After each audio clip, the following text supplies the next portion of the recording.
Hey readers, this is author Kevin M. Folliard, and I wanted to give you a sneak peek inside my newest book, More Christmas Terror Tales. The scary story anthology that you have all been waiting for is finally here. It is $5.50 on Amazon and $2.99 for Kindle. And I want to give you guys a sneak peek at the first story in the collection. But first, let's take a quick look at the table of contents. There's the title, More Christmas Terror Tales, Spine-Tingling Holiday Chillers, by Kevin M. Folliard and illustrated by the awesome J.T. Malloy, who did all the creepy cool illustrations you're going to see in here. There's copyright info, that's kind of boring. Let's get to the cool stuff. There's the table of contents. As you can see, there are 8 stories in here. Christmas Goose, brown paper packages, polar bound. Below, which is actually a novella, so that's a really long story, and that kind of pads out a good chunk of the collection. So those of you guys who like long, suspenseful stories, there's a couple of them in here. Bone Chill, Christmas Future is another longer one. Midnight Kiss, and A King Cobra for Christmas, which is actually a poem. That's the first Terror Tales poem that you can check out. And it might look familiar to you, that creepy picture of the cobra on the cover of the book. It goes with that poem at the end of the story. So, let's check out story number 1, Christmas Goose, which you can also actually preview on Amazon's search inside function. If you go to Amazon.com and you're thinking about buying this book, you can read the first story. Christmas Goose. The autumn after his parents passed away, Isaac moved to a new town to serve as apprentice for his uncle by marriage, a butcher. The butcher was a silent, stern man, stocky, with hunched shoulders and arms like tree trunks. Isaac had been afraid of him at first, but the butcher clothed and fed him, taught him his trade, and treated him well. One cold December morning, Isaac watched his uncle pile Goose into an old wooden cart. The butcher hummed jingle bells under his breath and clutched a mound of meat in his calloused hands. He slapped Goose into the wagon 2 by 2 until it practically overflowed. A chill breeze whipped through the open barn. Steam puffed between the boy's red cheeks. "Uncle," Isaac asked, "how did my mother's sister die?" "Pneumonia," the butcher said. "About this time last year. You know that." "No, I mean, did she pass on peacefully at home, like my parents?" The butcher wiped his hands on his coat and nodded at the mountain of pink poultry. "She died here, yes." He grabbed a set of keys and exited through the back door of the barn. The boy followed and watched as his uncle locked the old greenhouse. "Why do people die, Uncle?" he asked. "I wonder about it." The butcher sighed. "Most wonder, best not to, though." He ushered the boy back into the barn and pushed the meat outside with a loud grunt. He beckoned his nephew and pointed to the front of the cart. Isaac grabbed a bell off the table and climbed aboard. Wheels creaked onto the dirt road to town. A light snow fell. The butcher's rendition of Jingle Bells carried on. Isaac watched white flakes melt against his brass bell. "Uncle," the boy asked, "why do people eat goose at Christmas time?" The butcher stopped humming. The wheels kept creaking. "Because it's scrumptious once it's baked brown and crisp in the oven." "But they don't eat it all the time," the boy said. "Only at Christmas. How come?" "Too many questions can get you into trouble, you know. Geese are ready to eat this time of year, that's all." The bell's clapper thumped against Isaac's fingers as iron rims click-clacked over the cobblestone streets of town. They entered town square and parked beside the fountain. The pile of goose quivered. "Up straight, boy! Get that bell ready!" The clock tower struck 3. The boy raised his bell above his head and rang along with the chimes. The butcher bellowed, "Christmas Goose! Christmas Goose!" The boy shook his bell until his arm hurt. Doors flew open. Jolly, red-faced men and women came rushing into the square. They chattered excitedly and called to their friends, "Christmas Goose! Christmas Goose!"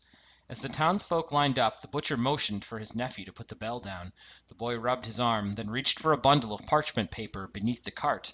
As each customer selected a plump pink goose, the boy carefully wrapped it like a present. The people raved to the butcher. "They look just as juicy and delectable as last year's, by Jove!" Exactly the same," the butcher assured. "I'll need 3, a frumpy old woman declared.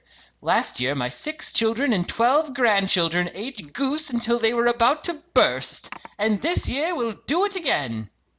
Most delightful, Mrs. Burroughs. May you do it every year for many more years to come. The butcher counted out her change. The boy's hands were sticky with goose flesh. He wrapped soft, lumpy goose after goose, faster and faster. He sliced his finger on the paper and wiped the blood in his pocket, hoping nobody would see. Coarse twine burned his hands as he knotted packages in the cold. A fiddler took to the corner. Satisfied customers dropped change in his hat as he furiously sawed out festive holiday favorites. "Christmas Goose!" the butcher cried between sales. More and more people stopped to line up, counting their money and licking their lips. Flurries of snow blustered down, fuller and fluffier than before. By the time the crowd had dispersed, only one lone goose remained, nested in powdery white. The fiddler completed a briskly paced rendition of Adeste Fidelis. He bowed to the boy with a toothless grin and disappeared down a gray alley. The butcher stuffed his profits inside his coat. "More where that came from. We'll sell another batch tomorrow." Isaac climbed back onto the cart. He peered down at the leftover goose, its skin pimpled in the cold. Downy white flakes piled up. "Uncle," he asked, "where do all the feathers go?" "Why do you want to know?" "Geese have feathers, but you pull them out for the people." "People don't want to eat feathers." The old wagon wheels click-clacked along. "But what do you do with them?" "So many questions. You know the feathers and pillows and quilts and such? Goose feathers." The cart rocked over the cobblestone and squeaked back up the dirt road. The boy continued to stare at the lone goose. "Uncle, a goose has feet, but you cut them off. Why? Why don't the people eat the feet?" The butcher snickered. "People do eat the feet sometimes. Dice 'em up, put 'em in stock with onions. Makes a nice soup." The boy scrunched up his face. "No." The butcher smiled. "Would I lie to you, boy?" "But why? Why would anyone eat goose feet, even in soup?" The butcher narrowed his eyes. "Be careful not to ask questions if you're not going to like the answers." They neared the butcher's house atop the hill overlooking town. "Uncle." The butcher's cart stopped alongside the house. He hoisted the last goose from the cart and tucked it under his arm. "What now?" The boy hopped off the cart. His bell rang as he walked. "A goose has a long, beautiful neck and a head." The butcher glared. "Where are the heads and necks?" The butcher sighed. "I warned you about asking questions, but you had to ask that one." The butcher shook his head. "Follow me."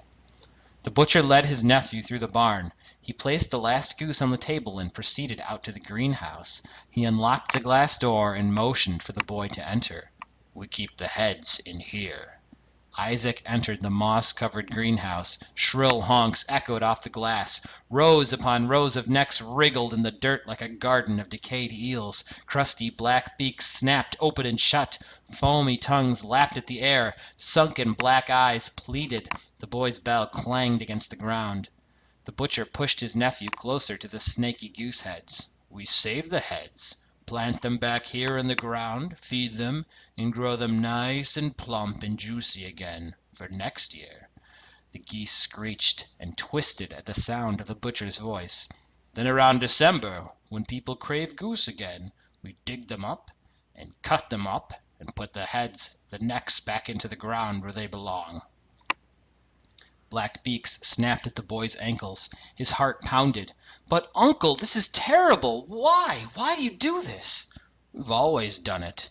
He patted the boy's shoulders. "Every year, same geese, always delicious. Satisfied customers year in, year out, so long as we keep burying them and feeding them." "What do you feed them?" Isaac asked. "Why, what else?" The butcher clutched his nephew's shoulders. "Curious children who ask too many questions." Let's take a look at that picture. There you go. So that's the first story in More Christmas Terror Tales. You can read more of these stories if you just grab this book for $2.99 on Kindle or $5.50 on Amazon. You can also get it at a variety of local Chicagoland stores. I sell books at Frugal Muse Books in Darien at Open Mic Night. I also sell them through Camara's Comics in LaGrange, Illinois, and on the south side at Bookies in Chicagoland. You can get my books. Go to www.kevinfollier.com for updates about Christmas Terror Tales and other books and other stories that I'm publishing. And I hope to see you guys around. Enjoy!